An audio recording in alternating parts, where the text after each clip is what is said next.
12-6 elbow.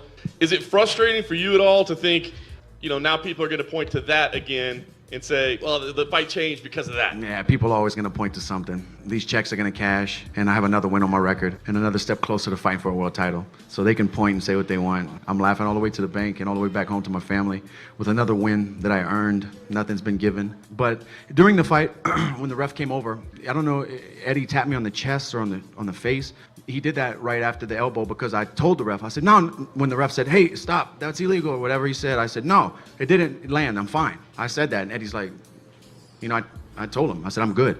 And then the ref came up to me in the corner when he stood us up and he said, that was an illegal strike and I'm taking the position away from Eddie. Man, it's out of my hands, man. Yeah. Whether he did it on purpose, but that one didn't hurt me. That I let them know, I'm fine, no, they didn't even land. It landed on my neck or my shoulder, I'm good. It looked like also either before or after the elbow, and even while you had him in the guillotine, he was grabbing the cage, and I think, did you notice that? Weird thing is, man, when I had the guillotine, he was trying to drive up my body. He stuck his finger in my ear and was pulling my head down, and the ref warned him, and then he put his finger right back in my ear. I mean, this is an old dog who knows a lot of tricks, and I don't want to say somebody's a dirty fighter, but first fight you knee me, second fight you try to elbow me illegally, and you give me a wet willy. We got to draw the line somewhere. Even though he stuck his finger in my ear tonight, man, he penetrated my ear. I still respect the guy now because we spoke out back after the fight, and he said a couple things to me. I respect the guy. It looks like obviously the Conor Khabib fight is going to be next, and you said, hey, I'll sit around and wait for that. I'll take the winner. But let me ask you, what do you do from here? Do you keep yourself in shape? Do you keep yourself ready? It sounds like maybe that fight might be in October. Do you stay ready in case something happens to one of them, or do you take vacation? Give me the idea of the plan.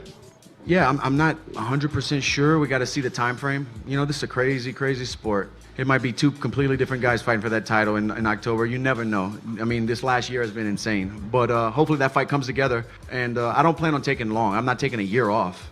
I'm hitting my stride right now. I'm in my prime, feeling the best I've ever felt. And I want to keep growing on this. So I do want a title shot. I feel like I've earned it. I'm next. I paid my dues year after year in this gritty game. But we'll see. I don't know the time frame.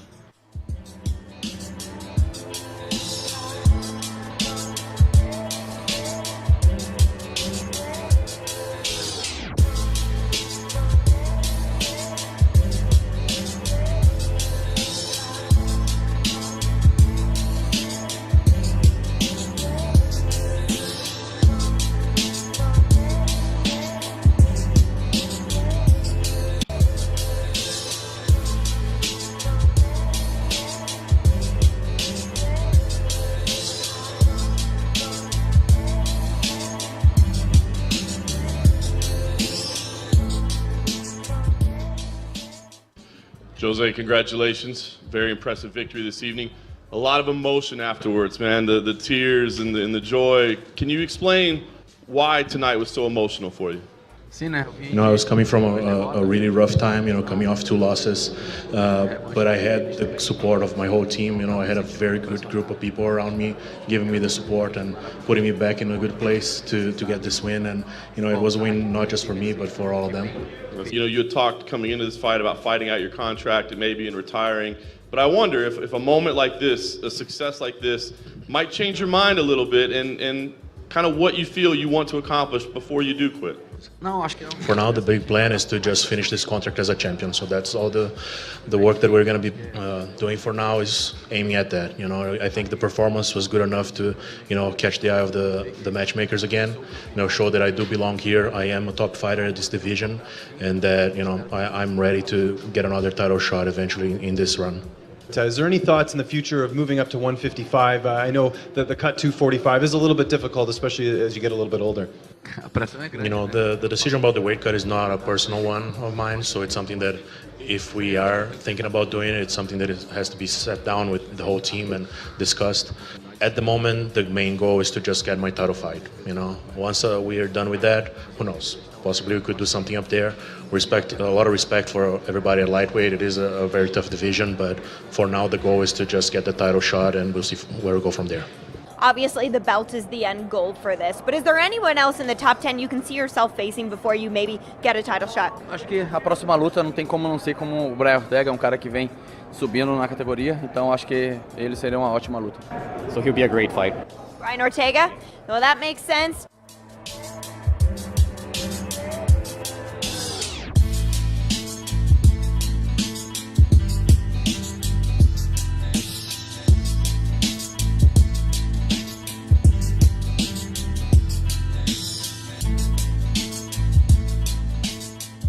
Can you talk about first just what this night means to you, to kind of get the losses behind you, get back in the win column, maybe silence some of the doubters. What does the victory mean to you?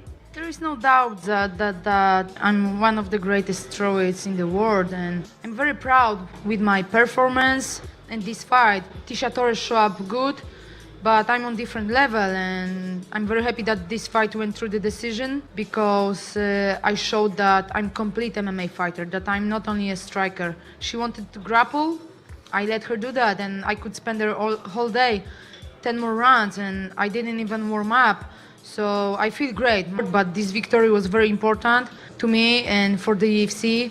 They know how dominant champion I was. They know what happened 2 nights before the fight at Madison Square Garden, November 2017, and I'm still paying for this what happened, for someone's mistakes, and I don't care what people are saying, that if it was my excuse or not, but they are saying that I lost to Rose twice, and I'm not the strawweight queen, but if you take all of the 10 ranked strawweight fighters and you put them all together, they don't have that big legacy like mine.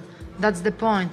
And they can call me whatever they want to call. I know who I am and how big is my legacy, and I cemented that today. Joanna, as you mentioned before, Rose had said that she won't give you a third shot unless you admit that she is the best strawweight. I will not do this. I will not do this. I will not do this. Never ever. She wants my honor. She must earn that. But if she is going to run, they're gonna make an interim belt. What she was saying, that she's afraid that Conor McGregor will show up again and make a mess like he did before Brooklyn. He's not going to do this. Don't be afraid, Rose.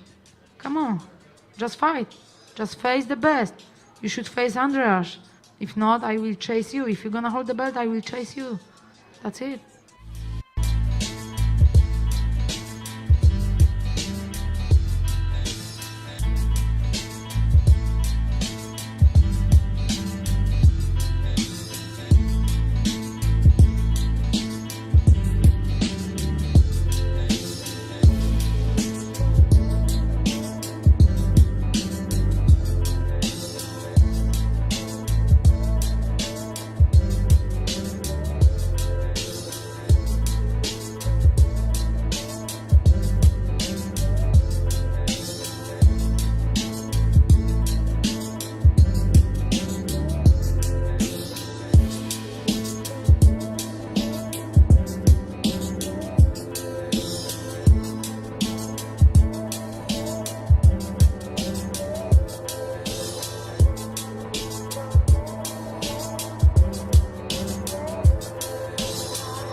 Like this fight maybe getting closer, it's going to happen with Conor McGregor. I mean, are you getting excited yet? Are you getting, the focus ready for this?